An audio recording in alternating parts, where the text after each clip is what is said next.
इस साल के अंत तक तबाह हो सकते हैं दुनिया के 21 देश। वर्ल्ड बैंक की वार्निंग लिस्ट में क्या भारत भी शामिल है? जी हाँ दोस्तों, वर्ल्ड बैंक की माने तो श्रीलंका तो सिर्फ अभी झांकी है, पूरी पिक्चर तो अभी बाकी है। हम ऐसा इसलिए कह रहे हैं क्योंकि वर्ल्ड बैंक की माने तो दुनिया भर के 69 देश 69 कंट्रीज ऐसे हैं जो तबाह होने की कगार पर हैं। अब भला ऐसा क्या हो गया जो इतने सारे देश कंगाल होने लगे हैं? तो दोस्तों, आपको बता दें कि कर्ज एक ऐसी चीज है जो अच्छे को कंगाल कर देती है अगर इसे सही इस्तेमाल ना किया जाए और अगर इसे सही समय पर ना चुकाया जाए तो। बस ऐसा ही कुछ हुआ है दुनिया भर के इन देशों के साथ। लेकिन अब यहाँ ये सवाल भी बनता ही है कि क्या भारत भी कंगाल होने की लिस्ट में शामिल है? तो आइए इन्हीं सवालों के साथ बढ़ते हैं आगे और वीडियो में जानते हैं इन सभी सवालों के जवाब। दोस्तों, अभी हमने जो आपसे कहा, वर्ल्ड बैंक की एक रिपोर्ट की माने तो दुनिया के 69 देश 69 कंट्रीज तबाह होने वाले हैं। अब आपको बता दें कि उनमें से 25 अफ्रीकी देश, 25 एशिया प्रशांत एशिया पैसिफिक के और 19 लैटिन अमेरिका के देश हैं।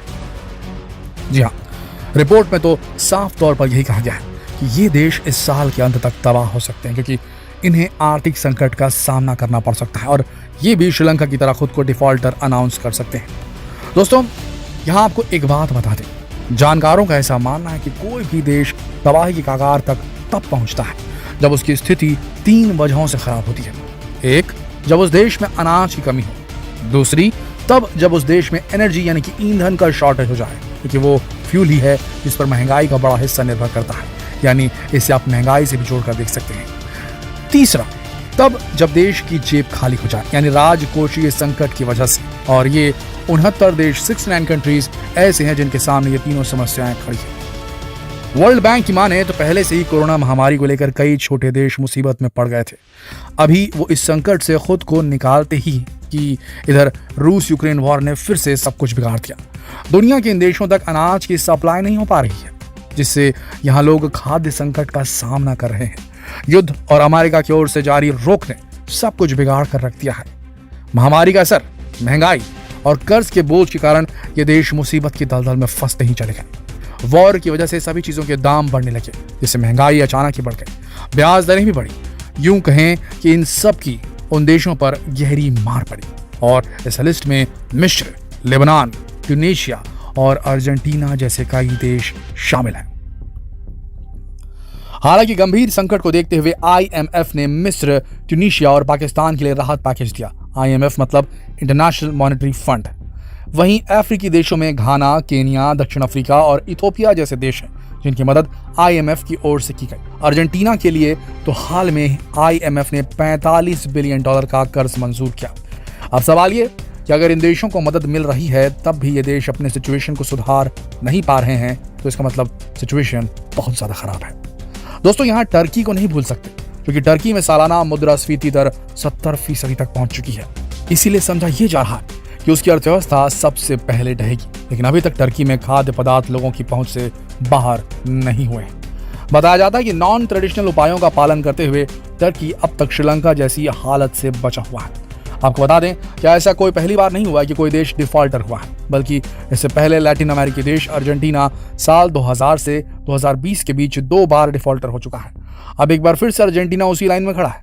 साल 2012 में ग्रीस डिफॉल्टर बना, साल 1998 में रूस, 2003 में उरुग्वे, 2005 में डोमिनिकन रिपब्लिक और 2001 में इक्वाडोर ने भी खुद को दिवालिया घोषित किया था। अब बात भारत की, तो आपको बता दें कि RBI ने अपनी रिपोर्ट में बताया कि साल 2022 के मार्च के अंत में भारत पर विदेशी कर्ज $620.7 अरब रहा, जो कि पिछले साल के मुकाबले $47.1 अरब ज्यादा है। $620.7 अरब के इसी आंकड़े को लेकर भारत में हर ओर चर्चा का माहौल गर्म है, क्योंकि श्रीलंका के डूबने की सबसे बड़ी वजह उस पर बेतहाशा विदेशी कर्ज का होना ही था। जानकारों की माने तो जहां भारत का विदेशी मुद्रा भंडार कम होता जा रहा है, वहां भारत के सिर पर इतने बड़े कर्ज का होना किसी बड़ी टेंशन से कम नहीं है। रिपोर्ट्स की माने तो भारत सरकार को सितंबर के महीने में $256 मिलियन के कर्ज का भुगतान करना है, जबकि आंकड़ों के मुताबिक 8 जुलाई को खत्म हुए सप्ताह में भारत के पास $580.252 अरब विदेशी मुद्रा भंडार ही बचा है। अब आप इस बात का अंदाजा लगा सकते हैं कि अगर भारत का आधे से ज्यादा पैसा कर्ज चुकाने में ही चला जाएगा तो फिर आगे देश कैसे चलेगा। लेकिन यहाँ भारत सरकार ने कहा है कि भारत पर 620 अरब डॉलर के कर्ज में केंद्र सरकार की हिस्सेदारी सिर्फ 130.8 अरब डॉलर है, जो कि कुल कर्ज का सिर्फ 21% ही है। आरबीआई के मुताबिक भारत के साल 2022 में विदेशी कर्ज और जीडीपी का रेशियो घटकर 19.9% पर आ गया है, जो पिछले साल 21.2% था। दोस्तों, वैसे आपको यहाँ यह बताना भी जरूरी है कि विदेशी कर्ज से विदेशी मुद्रा भंडार का कम होना ही सिर्फ किसी देश के डिफॉल्टर बनने की ओर इशारा नहीं करता, क्योंकि अगर ऐसा होता तब तो फिर दुनिया के बड़े बड़े देश अमेरिका, चीन और जापान भी आज डिफॉल्टर्स की लिस्ट में होते। असल मुद्दा यह है कि किसी देश की क्रेडिट रैंकिंग कैसी है। क्रेडिट रैंकिंग यानी कि आप अपने कर्ज की पेमेंट कितने टाइम पर करते हैं। वहीं वर्ल्ड बैंक ने अपनी एक रिपोर्ट में इंडिया को लेकर यह बात कही है कि भारत के केंद्र और राज्य सरकारों के कुल कर्ज में अगले 2 साल तक बहुत ज्यादा बढ़ोतरी होगी। ये साल 2022-2023 तक बढ़कर जीडीपी के 89% तक भी पहुंच सकता है, लेकिन इसके बाद इसमें धीरे धीरे गिरावट आने लगेगी। कुछ ऐसा ही अनुमान मामले को समझने वाले जानकारों ने भी लगाया है, जिसके मुताबिक दुनिया के कई देशों में निवेश की कमी के कारण, इन्वेस्टमेंट की कमी के कारण विकास दर, डेवलपमेंट का जो रेट है वो अगले 1 दशक तक कम रहने वाला है। उन्होंने कहा कि कई देशों में महंगाई दर कई दशकों के हाईएस्ट लेवल पर पहुंच गई है और अब सप्लाई में हो रही दिक्कत की वजह से महंगाई के लंबे समय तक हाईएस्ट लेवल पर बने रहने की आशंका है। दरअसल इससे पहले साल 1976 से लेकर 1979 तक, 1976 से 1979 के बीच में भी दुनिया भर के देशों ने ऐसे सिचुएशन का सामना किया है जब कई देशों की आर्थिक तरक्की की रफ्तार घट गई थी। लेकिन वर्ल्ड बैंक का मानना है कि अभी स्थितियां कुछ ज्यादा ही खराब है। यहाँ साल 2021 से 2024 के बीच ग्लोबल इकोनॉमिक ग्रोथ की दर 2.7% रह सकती है। आपको बता दें, साल 1976 के दौरान जो दुनिया भर के देशों की स्थिति थी उसे सुधारने के लिए ब्याज दरों में इतनी ज्यादा बढ़ोतरी कर दी गई थी कि साल 1982 में 1982 में वैश्विक आर्थिक मंदी की स्थिति पैदा हो गई थी।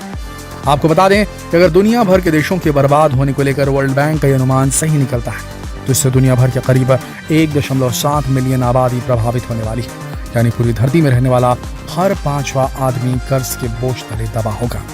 दोस्तों, ये सारी जानकारी जो हमने आपको बताई इंटरनेट पे दी गई है, ये हमारी अपनी राय नहीं है, लेकिन एक बात आपको बता दें, जमा करना शुरू कर दीजिए, सही जगह इन्वेस्ट करना शुरू कर दीजिए, क्योंकि देखिए कभी भी आर्थिक रूप से आदमी को जो है प्लान अगले 10 सालों, अगले 15 सालों के लिए करना चाहिए।